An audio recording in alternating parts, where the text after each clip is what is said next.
Assalamualaikum warahmatullahi wabarakatuh. Alhamdulillah, pada kesempatan kali ini di sore hari ini saya Muhammad Ramdhani, Mahamurid dari STIT Ihsan Kamil kelas semester 6 kelas karyawan, ingin sedikit saja menjelaskan terkait model komunikasi linear menurut Shannon dan juga Weaver.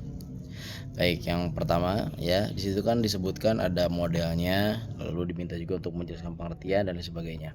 Baik, saya akan membuat itu menjadi lebih tertata, yaitu dari mulai pengertian atau definisi terlebih dahulu ya. Jadi pengertian atau definisi model komunikasi yang menurut model komunikasi linear menurut Shannon dan juga Weaver. Baik, model komunikasi Shannon dan juga Weaver adalah model dasar yang menggambarkan komunikasi sebagai proses satu arah. Nah, dari pengirim pesan ke penerima pesan melalui satu saluran ya, dan meskipun dengan potensi adanya gangguan atau noise ya, seperti itu.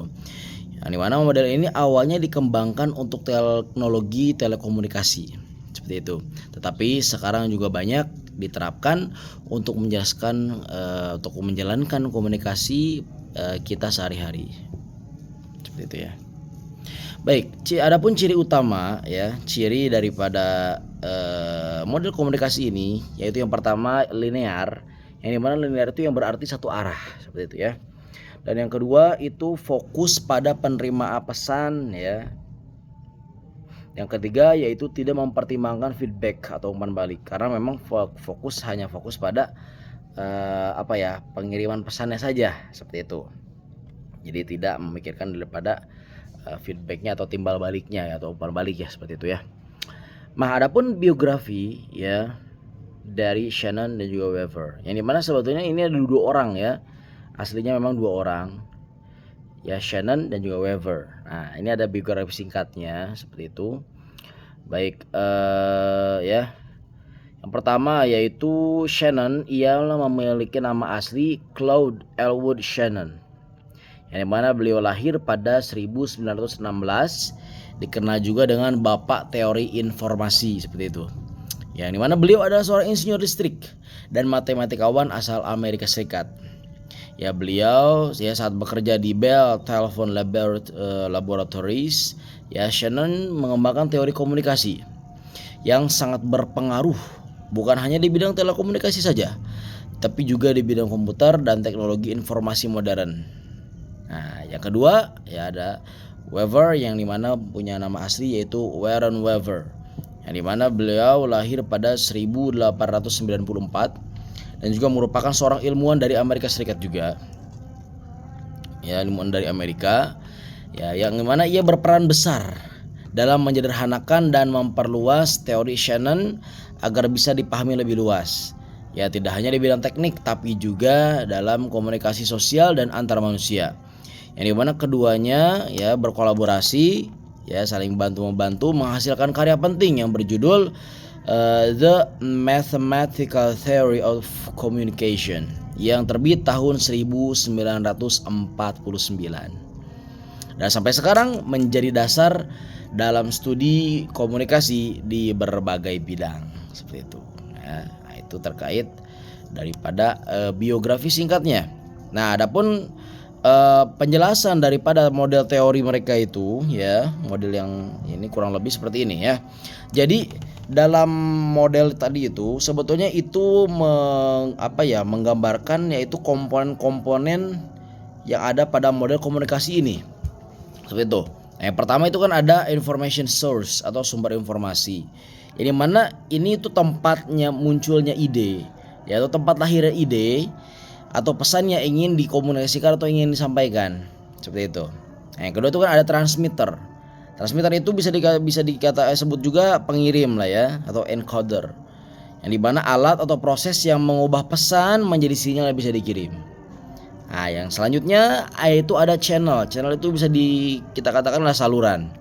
Nah, yang dimana ini termasuk daripada media atau jalur tempat sinyal dikirim Misalnya baik itu udara ya, melalui kabel atau gelombang elektromagnetik ya, gelombang radio lah ya, seperti itu. Lalu juga ada noise source ya, yaitu sumber gangguan. Nah, tadi kan dikatakan juga ada pengiriman gangguan yang dimana ini maksudnya segala sesuatu yang mengganggu proses pengiriman pesan. Ya bisa baik itu suara bising ya, sinyal rusak, lemot dan sebagainya, dan gangguan teknis lainnya. Ya. Selanjutnya ada receiver ya, atau penerima ya, atau decoder. Yang dimana ini juga ini adalah ya penerima atau alat yang apa ya, yang mengubah sinyal kembali menjadi pesan yang bisa dipahami. Nah, dari pesan tadi yang dikirim itu kan tadi berbentuk sinyal ya. Nah, diubah oleh receiver itu menjadi pesan yang bisa dipahami kembali, seperti itu. Ya. Lalu selanjutnya yaitu ada destination atau tujuan. Nah, tujuan ini ialah orang atau pihak yang menerimanya atau yang memahami pesan. Gitu ya. Jadi dari pengirim, encode ya, channel, plus ada noise gangguan juga, terus decode ya, lalu penerima. Nah, gitu ya. Atau contoh sederhananya misalkan seperti ya ada seorang guru yang berbicara di kelas ya. Nah, itu kan kita ibaratkan guru itu kan sebagai pengirim pesan ya. Lalu selanjutnya guru itu kan pasti menyampaikan pesan tuh pakai ya dengan berbicara ya, ada suaranya gitu. Nah, itu bisa disebut dengan transmitter.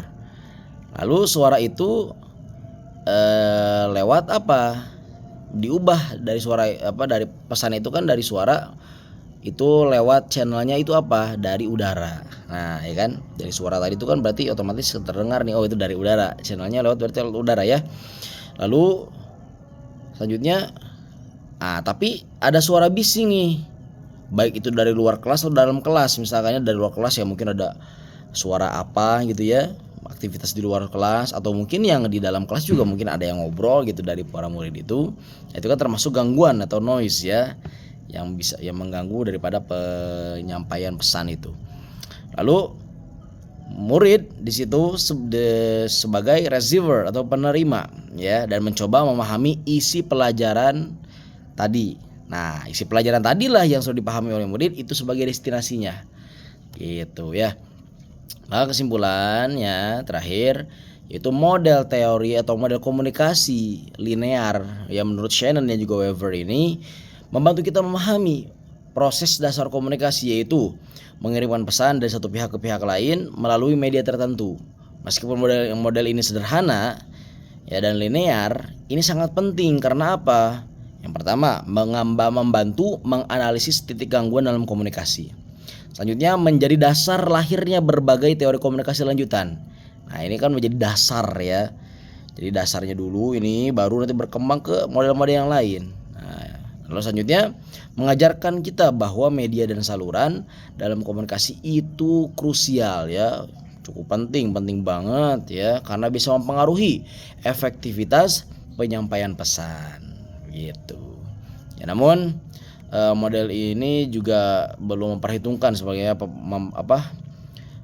meskipun model ini belum memperhitungkan ya daripada umpan balik atau feedbacknya yang kemudian dikembangkan oleh komunikasi lainnya, karena memang fokusnya pada pengiriman pesan saja sederhana gitu ya, secara linear satu arah ya, jadi belum memikirkan atau mempertimbangkan terkait feedbacknya kembalinya ke si pengirim itu apa gitu ya.